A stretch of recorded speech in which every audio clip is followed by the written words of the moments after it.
but I'm Eric. I'm the head brewer and one of the co-owners of 26 Acres, home of Reptar Juice and Unicorn Milk. And we've been in business for 2.5 years, right here in Concord, across the street from the airport. So if you haven't been by to see us, please come see us. We have plenty of beer. I'm going to try to turn my camera around. See if this works. There we go. All right. So this puppy right here is what powers our brew house. This is a steam boiler. It's powered by natural gas, which right here, that's the natural gas line going all the way up there. Oop. And it goes out to wherever it comes in. But anyway, so the gas comes in here and it feeds into our boiler. This is technically a high pressure boiler, so it operates over 15 PSI. We are governed to about 15 on our steam jackets because of they can't hold over 1 bar pressure. So we have governors on here that keep it at 15 PSI or below, but this thing can go to about 35 PSI if we needed. This little doohickey right here is air intake on. This will turn and it will bring air into the boiler. And of course we have water, a little bit of water in the boiler, which is supplied by this tank right here. This comes through our filter and it gets some chemicals thrown into it. So it's whatever the boiler requires. It's soft, it's not too acidic, and steam is produced from that little water. Here is our steam pressure gauge. So normally, I'm right here around 15 PSI. We've had issues before where I'm like, why the heck are my steam jackets not firing? And you can hear them when they fire. Sounds like a, and you hear clicks and whatnot for the solenoid cutting on and off. And if there's been times where I hear it clicking and no solenoid and no steam coming out, and I come over and look and I'm like, oh great, I'm in like 2 PSI, which means we have a problem. And so we have to try to figure out, what's causing the boiler to act up. A lot of times this has happened like 2 or 3 times, but it could be, we've had a check valve go bad and allowed steam to get back into the water supply tank, which is not good because you want to keep your steam in your boiler versus in your supply tank because that will screw up a pump and a heartbeat.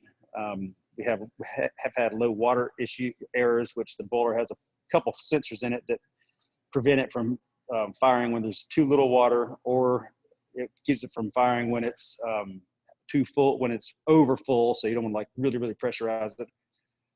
So basically I can go on and on about this daggone thing because I've learned more about it in the past year because of some stuff I've had to do to it than I've ever cared to learn in my entire life about boilers. But anyway, that's our boiler. That's what heats our hot liquor tun. It's what heats our awesome mash tun, AKA George mashing tun. And then it also heats our boil kettle. So the boiler itself runs, I'll come in the morning and we'll crank it up around 8 on a production brew day. And it will run basically nonstop until about 2:30 to 3:30, depending on what brew I'm making and how long. If we're doing a double batch, it runs longer than that. But basically about 8 hours a day, we run that thing. Another heating thing that we have is electric. And our pilot system is electric. And if y'all know Murray Williamson, he's part of CABREW. He helped me rebuild this panel. I gave it a good go about 3 years ago, and it lasted a while, and I finally blew it up this past summer, which was exciting. But Murray helped me rebuild it, and so he upgraded it a lot, and it works flawlessly now. But so this panel pilots or fires 3 elements in our boil kettle on the pilot side. You can see 1, 2, 3 little squirrely things in there. So they are pretty high power. I can cut them, I can run them for 1/10 of a second. I can run them solid. I can run them 9 seconds out of 10 seconds. I've got a lot of flexibility with this panel over here. And it's really nice because I basically have them fired full bore to when we're getting up to boil. And then once we get a boil, I can turn them down a little bit so they're not scorching the wort, which is problematic for those of you who have scorched wort before and tasted it. It's not the best taste in the world. So those are the two heating systems that we use here at the brewery. The third would be direct fire, which I guess technically we do use 3. Here is my hot liquor ton on the pilot side. That's, well, you can't really see the burner, but that's a Bubba's Barrels 2.5 barrel kettle, but you can see the burner down there. That is not controlled by the panel. That's controlled by Eric. So that's that.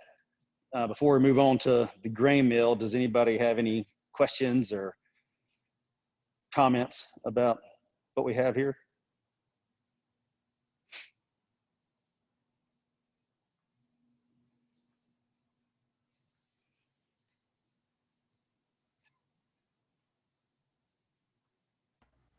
Any questions from anybody?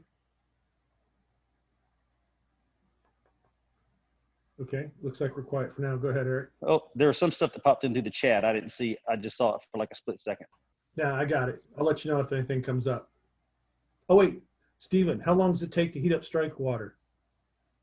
Oh, no. Uh-oh, something just happened. Let's see. Strike water. Stephen, on the production side or the pilot side? Well, it really doesn't matter because, well, the pilot side, I pull all of my hot water from our hot liquor ton, which it all runs through our water filter. So that's kind of a loaded question. Right now, you can see this sucker is right here, right? About 1.5 inches above that is full tank. So this is not going to lose a lot of temperature overnight. If I set it to 170 degrees, or I usually set it about 172 or 173 if I'm doing back-to-back brew days, and I'll come in the morning and it may drop 6 or 8 degrees. If I don't brew over a weekend and the tank is full and that's 1,000 gallons roughly of water, and say it's at 120 degrees, it's going to take it a good half hour or so, probably 45 minutes for the boiler to actually get up to pressure, because that thing, when it's cold, there's no pressure in it. It's just sitting there. So it takes about 10, 15 minutes for the boiler to produce pressure or to produce steam, and then about a half hour to heat up the water in the hot liquor ton. This morning I was right here, which is about half tank. We're sitting at about 150 degrees. I cranked it to 175 so I could clean my bright tank, and it took like 15 minutes. Anybody else?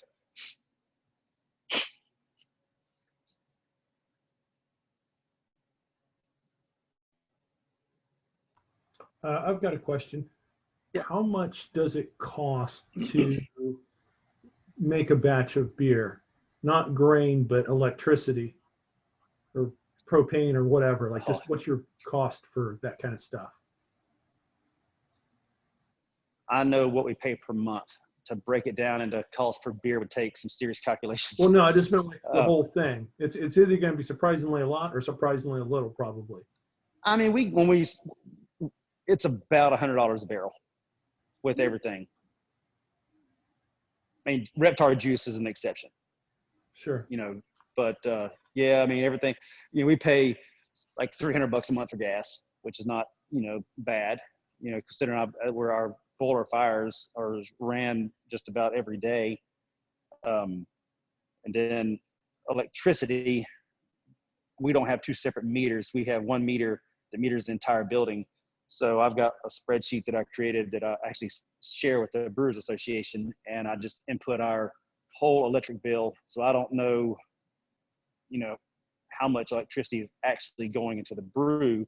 You know, I know how I could say, okay, I'm brewing on a Thursday. Well, if we take our electric bill and divide it by 30, I could figure out, well, how much do we spend on, you know, per day? That close enough? Yep. Thank you. That's all I was looking for. Yep. All right. Anybody else? What kind of water treatment do you do, if any? We do. So I've got a carbon filter. Let me flip this thing around.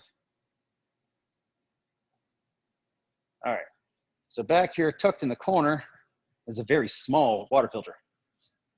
So small being very sarcastic. I can't touch the top of that little white box right there if even on my tippy toes. The tank itself is about 6 feet tall. I don't know how big around it is.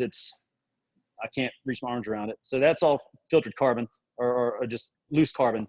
So the water goes through there, and then based on the brew, we'll throw in some salts in the brew day in our mash tun and during the sparging. We also adjust our pH with lactic acid.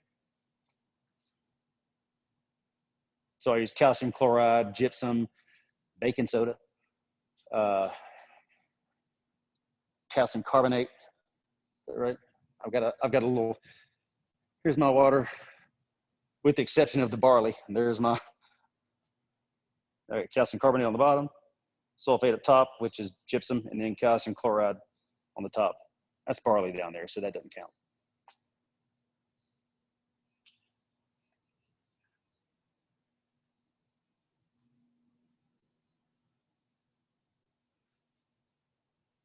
All right.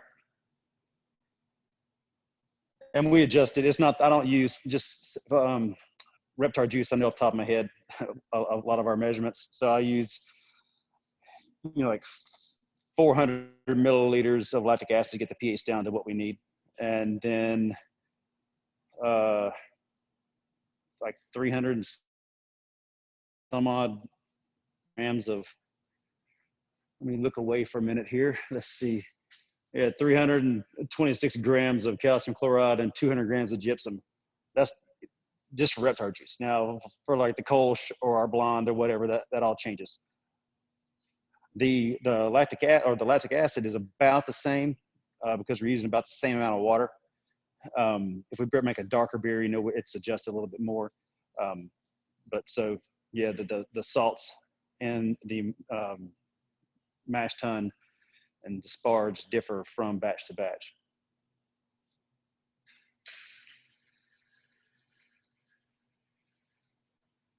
Anybody else? We good, Brad? Just give me a thumbs up. Does anybody have any questions? Now's a good time to ask. Anybody? Don't be shy. Yeah.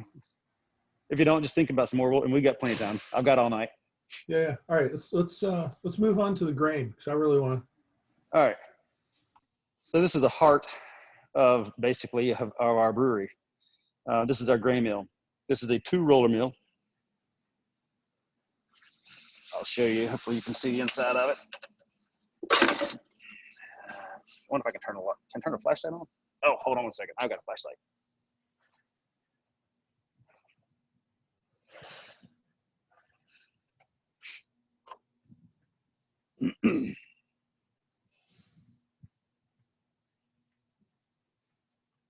All right. So you can kind of see a little bit better in there. I think. Our rollers are right here where our hand is. They are about 7 to 8 inches round. Let's see if I can get the light. There's one of them, a little bit better. So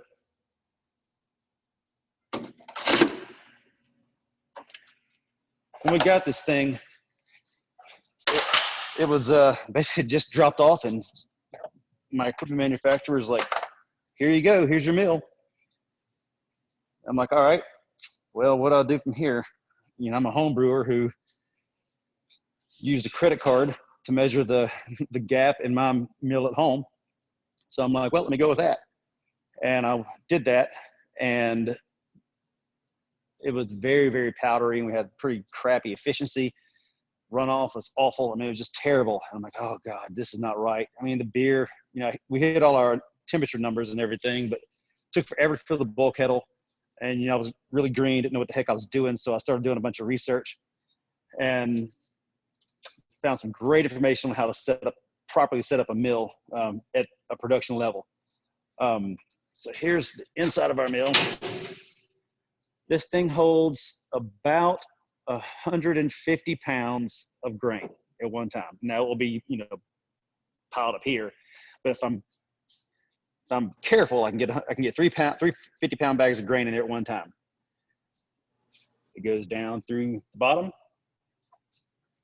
I have a slide gate right here. What that does is that prevents those rollers from being overloaded. From experience, when you overload the rollers, you stop the grain mill. Stopping the grain mill doesn't necessarily stop the motor. The belt starts to squeak and smoke, and then eventually you throw your breaker. So like I said, I figured that out from experience twice. And then I discovered this handy dandy little set screw here, and with this, you know, how far I could open that thing up without screwing things up. So the grain goes down through there, falls down to my chute. It comes down in this section here where it's picked by the auger. Now the auger pulls it all the way up, and you see it going across. It gets horizontal, and then it drops it right in the top of my conical tank over there. That's called our grist case. We'll get back to the mill in 1 second. But so the grist case, it fills up with grain, and on my brew day, I pull this little slide gate right here on the grist case open just a little bit. If you pull it all the way open, well, then you'll overflow your grist hydrator, and grain will go down there as opposed to in the mash tun. So that's how we get the grain in the mash tun. Back to the mill. This is a 3-phase mill, so it's got big power. It's on the wall. I've got shut-offs to the mill, shut-off to the auger. If the auger's not on, the mill will not come on. So I've got to cut the auger on, then I can cut the mill on. All right, so how do we adjust a production mill? Well, right here.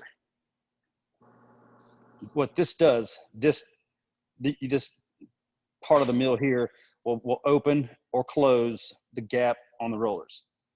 So I know you're probably thinking, well, how in the hell do you set the gap on the rollers to know what you need? Because credit card width is basically recipe for disaster when it comes to a production mill. 2 things. Everybody knows, give me a second, what this is. These are feeler gauges, right? They're in every auto store, Walmart, probably even in Target. But these little things here, each little blade is a different thickness. And on the blades, it's on the other side, on the blades it tells you how thick, you can see that, yeah, how thick that particular blade is. So you have 2 options. Guesswork, put a couple of them together, figure out what works best, or go to McMaster Car and buy you a set of sieves. So if you haven't seen these things, just a sieve, that's the most coarse one. I've got 3 finer. This is basically, the middle one's basically like what you have like on a screened-in porch. Then my fine one here is like super, super, super fine, and then you got a pan. So what you do, and I'm not doing this now, but what I did was I grabbed, during a brew day, or before brew day rather, I grabbed 100 grams of cracked grain from the grist hydrator, or from where it comes down, where the grain goes into the grist hydrator. So I just grabbed like a solo cup and caught some of it, and then brought it in here. 100 grams in here, and you just shake this thing around for like 3 minutes, back and forth, side by side, circle, circle, circle. And then I had like 3 paper towels, and I emptied the contents of each of these sieves, or the pans, this one, and then the pan, onto these paper towels, and then I weighed it by the gram.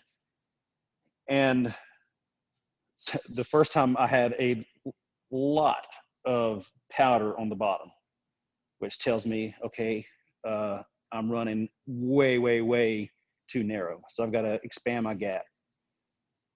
So open the gap up a little bit, ran a couple more pounds of grain through there, you know, all the way up through here. I just wasted grain basically, and grabbed it and did it again. And I got to a point where I had about 75, 76% of the weight in the top sieve, which is pretty good. You don't want to go too coarse because you want to extract everything you need. You don't want to be too fine because you'll just create a damn mess in your mash tun, and the bed will be too tight. You can't louder effectively through there, and then it run off as a pain in the butt, and it takes too long to fill the bulk kettle up. So when I just kept fiddling with it until I got it about 75, 78 grams in that top sieve. And then I started brewing, and my efficiency jumped way up, and I was able to not have a stuck sparge from just a normal brew day. Filled the bed was not compacted, had a proper runoff down through the bed, and like I said, filling the bulk kettle took about an hour and a half, which is about what it should take. But what I do to open and close the gap, like I said, you move these, turn it one way to loosen it, another way to tighten it. And I have made, in case it ever gets hit, because it has happened before, I've made 2 marks on my mill. This does not move. This moves. And so when I got it just right, I made a mark. So if I need to adjust it, or somebody hits it, like I said, which has happened in the past, someone has hit it, and I'm like, wow, the hell's not, what's going on? Now I can be like, oh, well, yeah, it's off a little bit. I can just change on the fly, no big deal. So that's how you set this thing up. It took a little bit of time to dial it in. Like, it took me a whole day to basically, I would grab a pitcher of grain, dump it in there, crack it, run it all the way up this thing, run it out, measure it. Nope, just still too powdery. Do it again. Nope, way too coarse. Then like I said, it took a better part of a day to kind of get it all tuned in. And when I'm in our little downtime now, I'm going to revisit this and see if I can get it more, if I can open a little bit more and see if I can get a little bit more efficient. I don't want to go too crazy, but I might try to experiment a little bit while we're at a slow pace for brewing. People might be asking, what the heck is this thing right here? Well, so when we were putting this meal in, I told our equipment manufacturer, I said, man, it'd be great if I could have something on this mill where I could crack for the pilot system, so our crush is consistent across all systems. So 2 trash cans. So they put this thing in here, which, trash can right here. It will go right into the trash can. And what I do is I open it up, and all the grain will come out this way versus going up. So that's what that thing is. And I've got a really good PDF file if anybody wants it. It's geared a lot towards this type of setup, but there's a lot of really good information in it. So if someone wants it, just get in touch with Brad. I'll send it to Brad, and he can send it out to whoever wants it. So that's that. Any questions? I suspect there's only going to be 1 million of them. That's a fantastic setup. Thank you. Can the things that you're talking about, like the thickness of the crush and all that, does that apply directly to home brewers, or is that a production Absolutely. level thing in terms of your bed and how it's going to sit? Well, does it scale? I've got a lot back?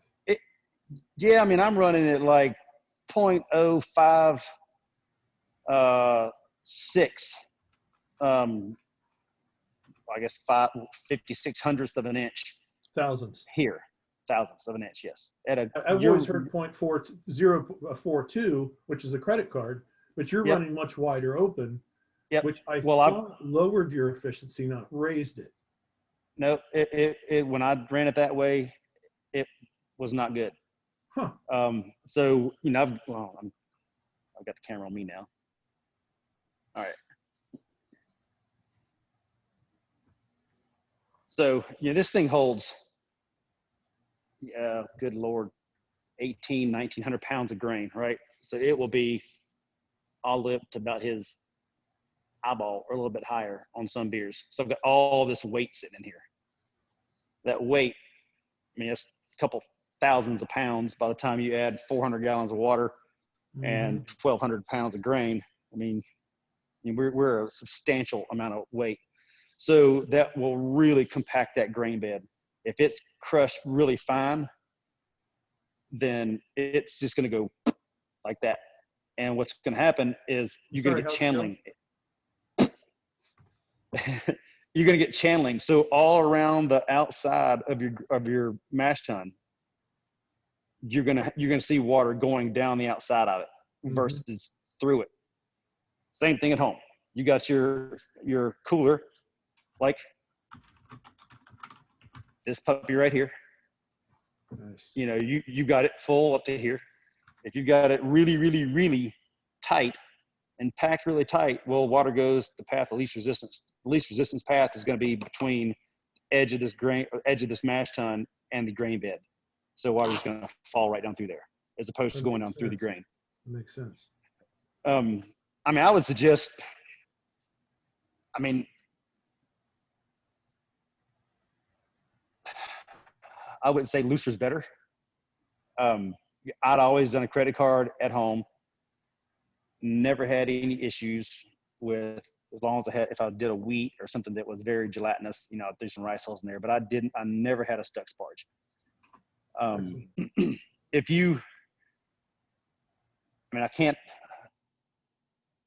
many people have mills? And it's going to, I mean, your thickness of it, or your gap is going to depend on like what grain you're cracking, you know, what your mill, you know, if you had the barley crusher, you know, that may run at 0.042. If you have, you know, the monster mill, it may be best at 0.048, you know, just, it's going to vary. I mean, the best thing to do, like I said, is you could buy the sieves, or, I mean, if there are not a ton of people that want to test it, I would be happy to say, yeah, bring me, you know, a solo cup full of grain one afternoon, and we'll just put it on the sieve and see what it does. Thank you, Eric. Who else has a question?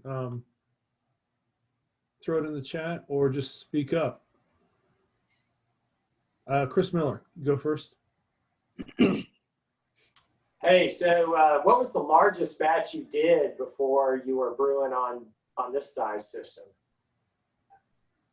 I brewed at home. I would do, this is my homebrew rig right here.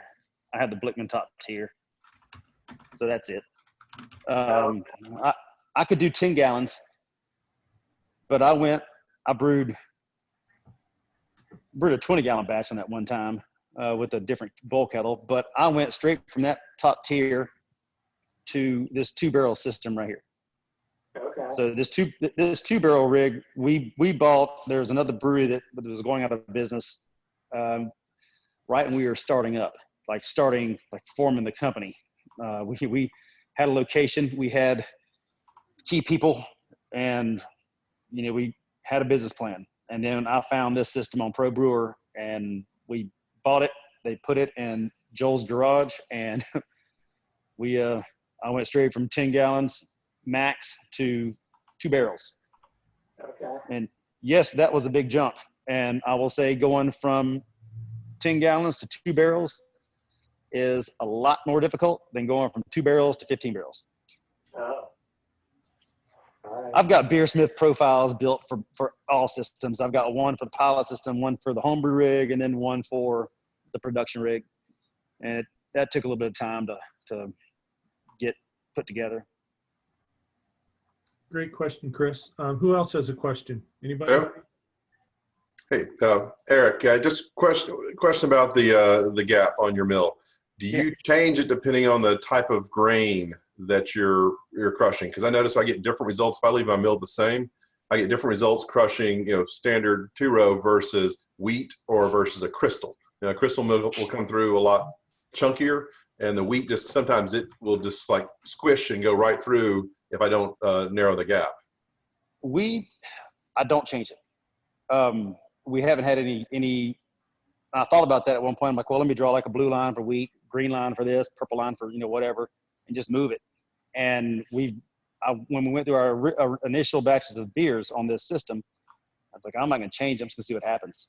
I mean, how do I know what to change if something's not broke? And so I'm like, well, let me run wheat through it, run rye, crystal malt, and I hadn't had any issue with anything.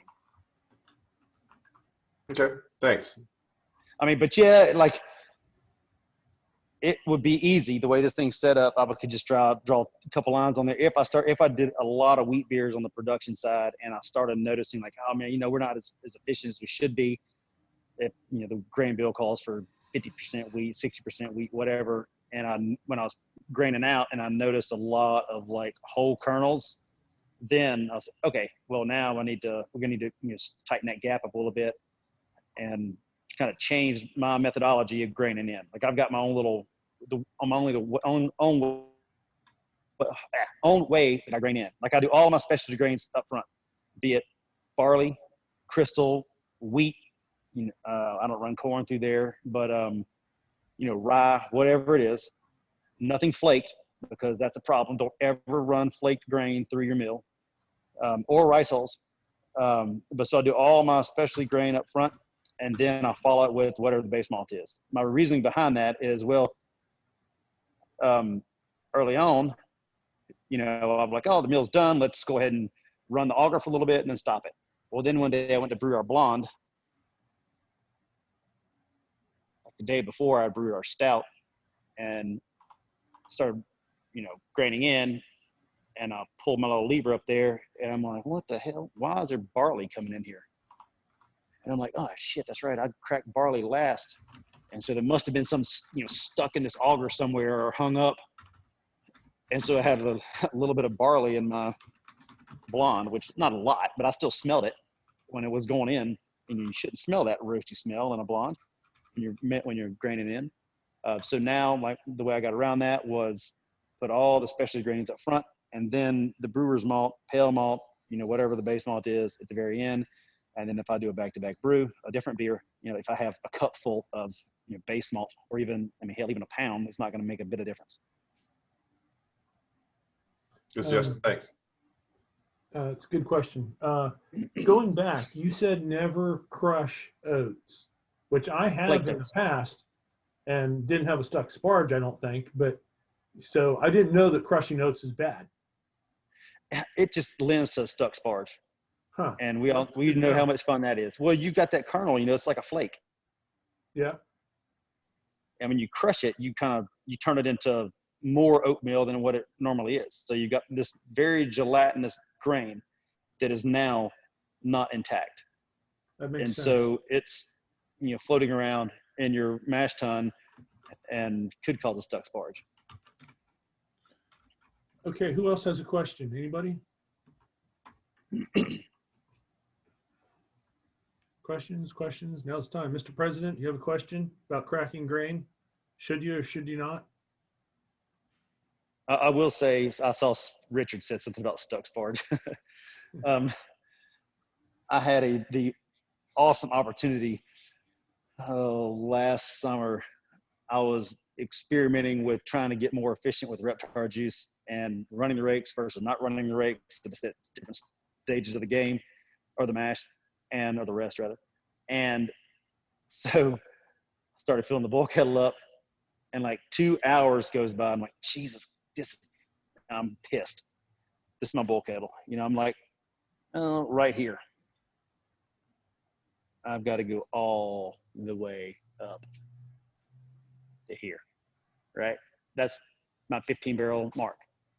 So I'm like I don't know, sixth, if that, eighth of the way up. It took me 5 hours to fill this damn bulk kettle.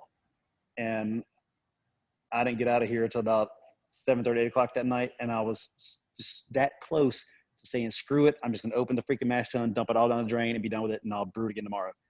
But I stuck it out. And I tried all the tricks in the book. You can't just take all of this, put it in a 5-gallon bucket, stir it around a little bit, throw some rice hulls in there, then put it back in your mash tun and revoil off, and then start running it off. That doesn't work that way with this thing. I mean, I cranked the rakes backwards, forwards, shot water up through the bottom of the mash tun, because under this grate there's like 7, 8 ports, and again, water goes to the path of least resistance. Say I had one that was open, well, all the water is going through that one port, not the stuck 7. Right. So no matter, I dumped rice hulls in there, and no matter what I did, I could not get it unstuck, and I just had to tough it out. And I learned from my mistake. I ran the rakes for like a minute, 2 minutes while I was during Vorloff, which is a bad move. Can you go back up on top of the deck and show me the thing where it comes out of your, you said there was some sort of hydrator thing up there where it's coming out of the grain grant, whatever that's called? Yeah. Yep. All right. So this is this piping right here. This is where our water comes in to the system. All right. Right here, this comes directly from let's see. Yep. This comes right here directly from the hot liquor tun. All right, hold on a second. Yeah. So, nope, I was wrong. Right here. This goes all the way across. You can't really see it, or the hot liquor tun. I'll get to your point in a second, Brad. This is my main on-off valve for the water coming from the hot liquor tun. Comes through here, hits my flow meter. This, I have 2 options. Option A, option B. Option A, this is this is, what is this? Where is it? That's the, I should know this off the top of my damn head. This controls my sparge arm, which is actually this right here. These little nozzles. There's like 6 nozzles. This controls water to the grist hydrator, which is this piece right here. So inside of here, there is picture an upside down cone it's about right here. So the grain comes out through my grain chute, into my funnel, into the grist hydrator. Water shooting this way at whatever temperature it calls for, based on the recipe. The grain falls down, hits that cone, and then just falls down. You just spreads apart, and this hydrator is shooting water at it, and it starts the conversion process as soon as that water hits that grain. So from here, it just drops straight down to the mash tun. And then, I've got my rakes running.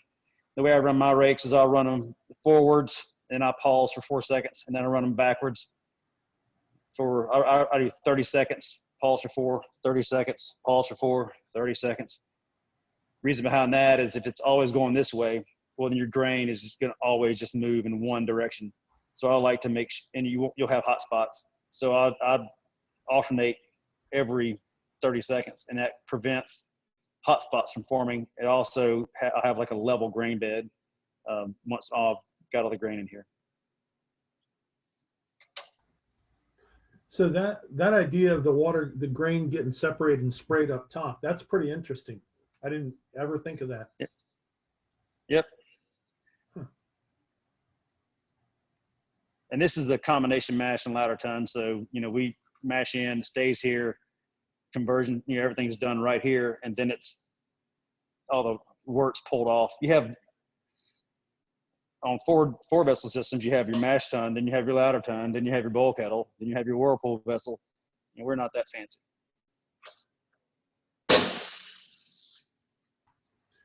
This is the motor. This is the motor that controls those rakes. I have a safety measure, 2 safety measures on here to run this motor. I can do everything I need from my cell phone. Just for brew day. I mean, I can't operate valves obviously, but I can turn motors on and off. I can turn pumps on and off the mash motor. I cannot turn on and off.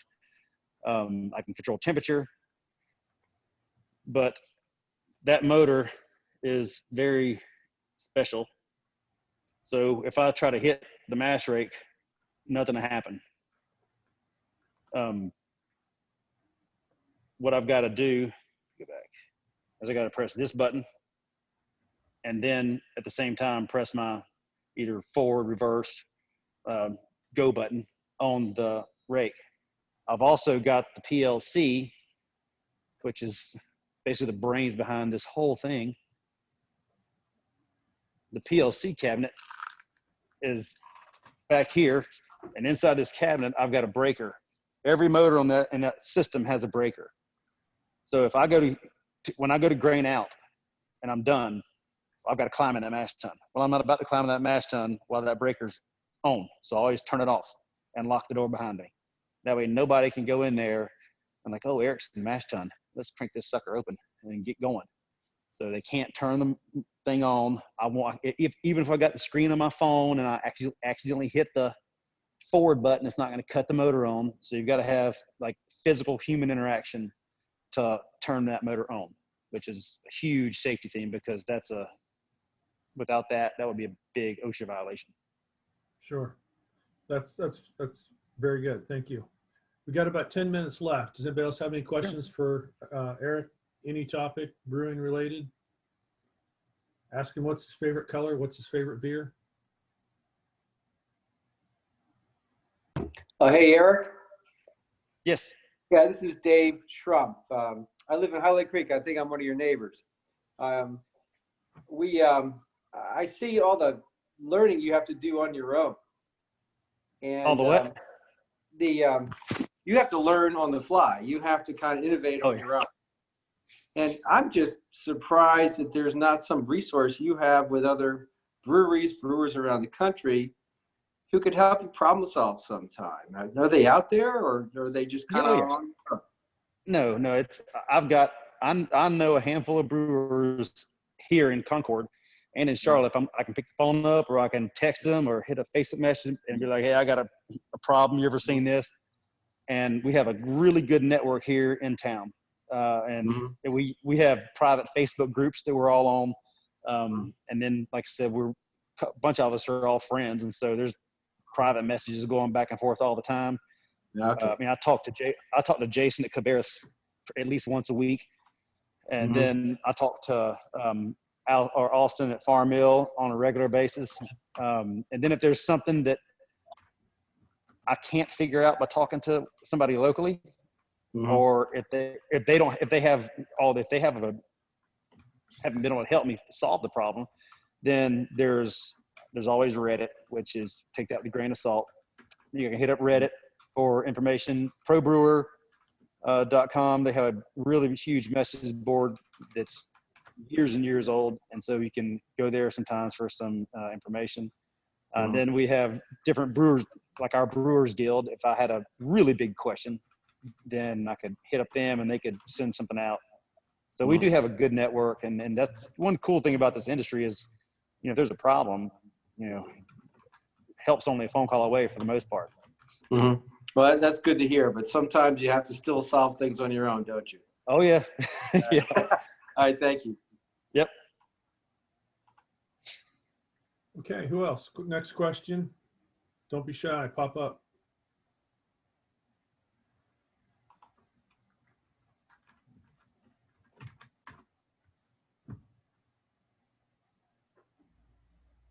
Anybody? So what's the next new beer you think you want to make? Next beer style?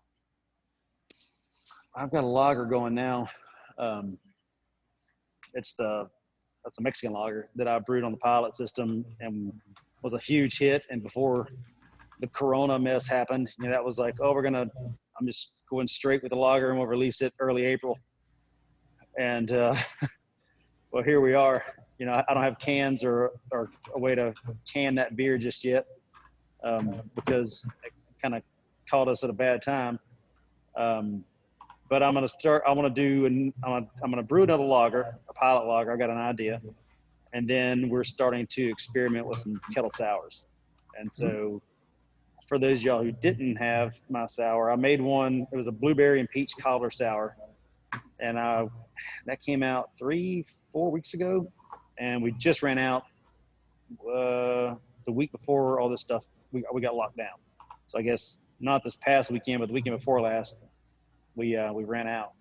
But it was really good. And I was pretty happy with the way it came out, because I just basically shot from the hip and said, let's give this thing a go. Same thing with the lager. I brewed the lager on New Year's Eve of this year. Had a had a fermentation stall, which I've never had. When it takes a week to drop 12 points, I know there's a problem. And so, I called White Labs and talked to them extensively, and then talked to a couple other brewers locally, and ended up buying, thank goodness, before the lager happened, or before I brewed it, I bought it's a rat from Spike Brewing Company. It goes on the cone of the Spike fermenters.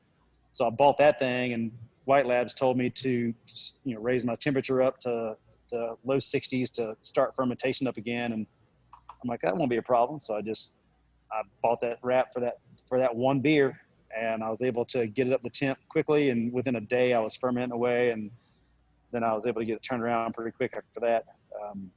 But in our downtime, like I said, I'm gonna do another lager. I've got an idea for a sour, so I might do a sour.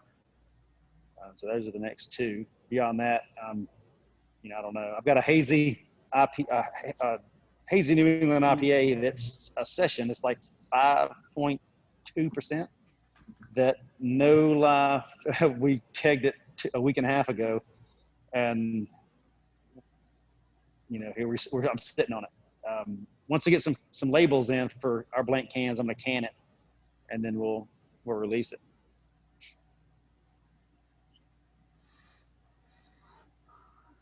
Okay. Questions? Jeff, I see Jeff's got a question. Go ahead. Mr. Supak. Mr. Supak, you're live on Beer Chat. He's mute. Jeff, you're mute. There we go. Sorry about that. Since you brought it up with the coronavirus going on, how's that affecting the beers you've got in your fermenters now? I mean, are you changing up your schedule instead of kegging to just canning most of that stuff now, or is that your backup, or how's that affecting? Well, I've got a full tank of Reptar that I was supposed to dry hop yesterday. No, what's today? Tuesday. And I'm holding off on it because I've already put the first round of dry hops in there. The next round is the big charge of hops.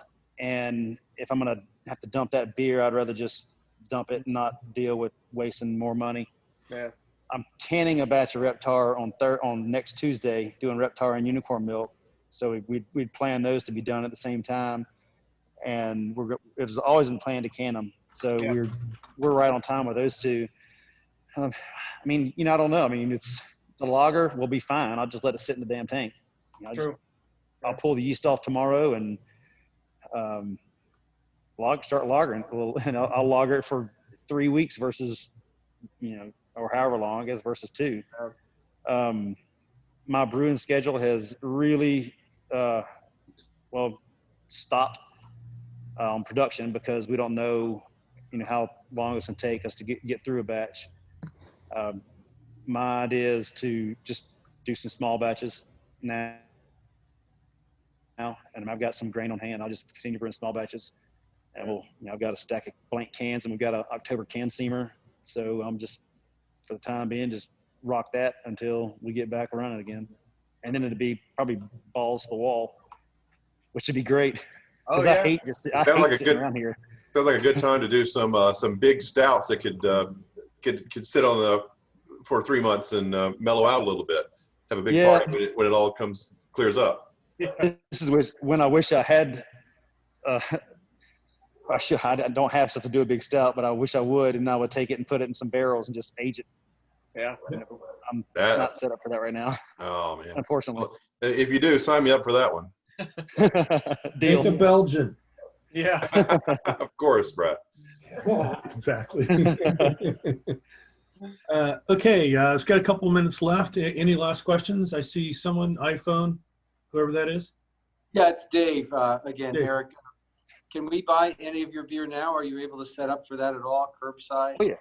Yep. Oh, cool. Please do. Load your trunk up. We ran out of unicorn milk in cans today, but we're doing growlers of unicorn milk. It's confirmed they'll fill up any growler. That's Well, no, we will not. So we well, bring a growler. If it's one of our growlers, we'll take it well. and change it for free.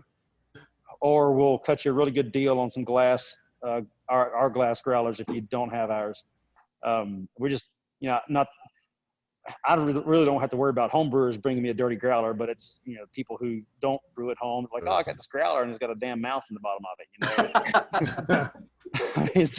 I've had good luck taking my growlers in. If I've had them clean, I said, hey, there's some star scent in there. They know I've actually, that's not something a casual drinker would have. You have to be a home brewer. And they said, all right, that's good. That's to say, home brewers, I'm not worried about, y'all, I know y'all are not going to bring a dirty growler in here. But it's people that don't know what star sand is. Like I said, they come, well, I rinsed out soap and water and there's still soap suds in there. There's some crap on the bottom. But we got you taken care of. If you have a growler, great. If not, great. But we can growler any beer. We'll have unicorn milk on Tuesday at noon, back in cans. And then we're going to run out of Reptar juice. So if you want Reptar in cans, I would suggest get here tomorrow. Because I've literally got about 10 cases left. But then I've got this whole pallet right here of my favorite beer that we'll be canning on Tuesday. So, Nice. When do you open tomorrow? noon. All right, awesome. Thank you.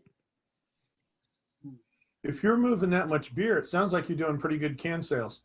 Yeah. We are, can sales have been huge. We had a really good weekend last weekend, and tomorrow's supposed to be 80 and probably 80 on Saturday. So I'm betting another really good weekend in sales. Problem is that pallet of Reptar cans, that's all we have. And it takes us like a month to get a pallet in. We bought 2 pallets of that, and the first pallet was the one that's about empty. And then we got this one. And then once we can, what we've been doing is like, once we start canning the second pallet, then we go ahead and order the next double pallet. And then they come in and then it just keeps on rolling. But now, cans are scarce because everybody's trying to get their beer in cans and you can't find them. Right. Did that answer your question, Dave?